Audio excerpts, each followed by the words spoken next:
Once again, here's a Friday evening. What I'm doing, I am going down to the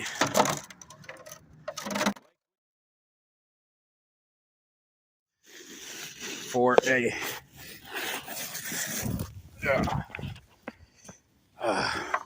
trap snapping turtle.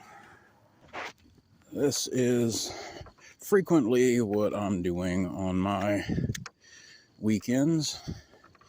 There's a snapping turtle that was in here earlier. Got a picture of him. Could be down in the mud.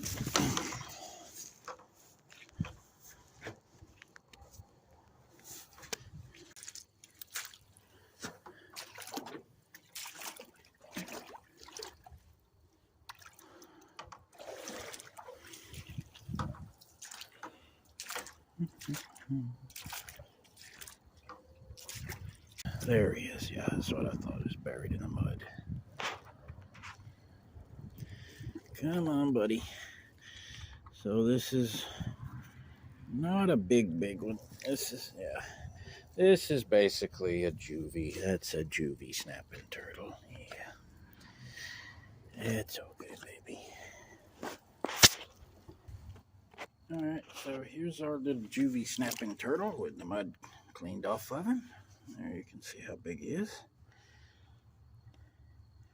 You know, would be about the size of a large female red-eared slider, but not very big as far as common snapping turtles go. This is just a juvenile snapping turtle here. This one's maybe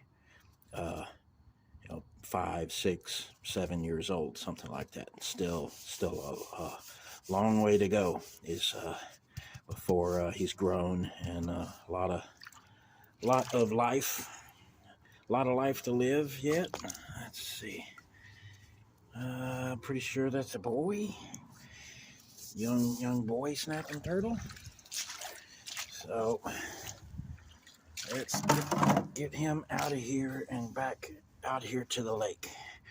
I'm gonna take him over to the opposite side and let him go away from the dam. And these little snapping turtles like this, I'll just pick them up like this. You can pick them up in the back. Or even in a pinch, you can grab them by the base of the tail. You know, if it's a matter of life and death, like they're on the road or something, and you just have to move them quickly, you can just grab them by the back leg or the base of the tail. You know, as long as you're not swinging them around, you know, forcefully. If you're being somewhat careful, you can move them a short distance that way. With the big ones, you don't really want to just lift up and pick them up by the underneath the plastron or underneath the carapace like that, the way I did, because the big ones are a lot stronger, and when they kick out with their back legs, they'll just kick your hand right off the shell. You'll lose your grip and you'll drop them. So with the big ones, I'll actually put one hand back here or underneath them, and then I put the other hand right over the top of their head. I curl it right over the top of their shell like that, because as long as your hand is directly over the very top of their head, they can't bite you. They can't, you know, out to the side. They can bite, you know, out away from their body to the side, but not directly up. But that's for the really big ones. For the little ones, you don't want to do that, because the little ones could get you. So anyway, let's get this guy out to the lake and let him go, and then go about our Friday evening. Okay, so here we are over on the other side of the lake, down here at the water's edge. Gonna let him go. That's way over there is where the dam is, where we rescued him. And it's a good almost 200-yard walk, actually, off the shore to where the water is, as the water is receded so far. So we're gonna let him go over here opposite the dam.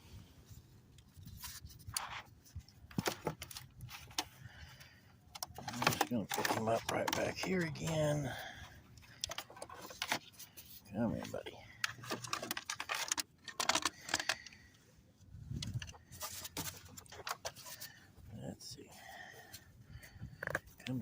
see. Yeah, I'm pretty sure based on the tail, this is a little juvenile male. So that comes into play because it's when I'm moving him over here to the opposite side of the lake to let him go, to know that he's not a female that's trying to, find somewhere to nest. If it was a female who was possibly gravid, like as is common this time of year, and she was probably heading to a particular spot, going in a certain direction to find somewhere to nest, then I would have had to have been more mindful after I got her out of the spillway of what direction she was probably going in. Little bitty juvenile male, I don't have to really worry about that. I just put him back in the lake and he'll figure it out and go where he wants to go from here.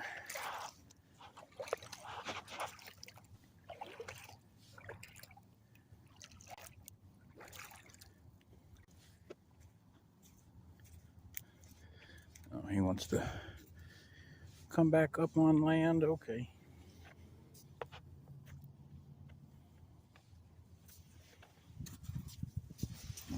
See you later, buddy. Well, maybe not.